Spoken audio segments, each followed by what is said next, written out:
You ask Tiger to calculate. This deals with linear inequalities with one unknown.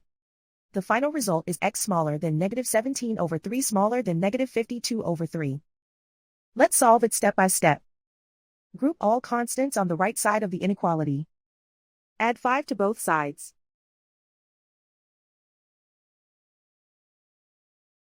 Simplify the arithmetic.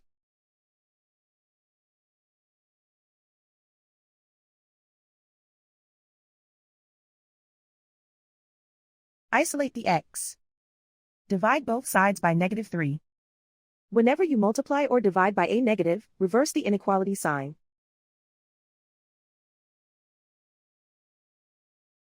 Cancel out the negatives.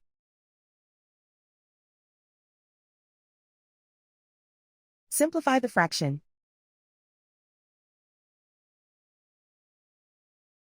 Move the negative sign from the denominator to the numerator.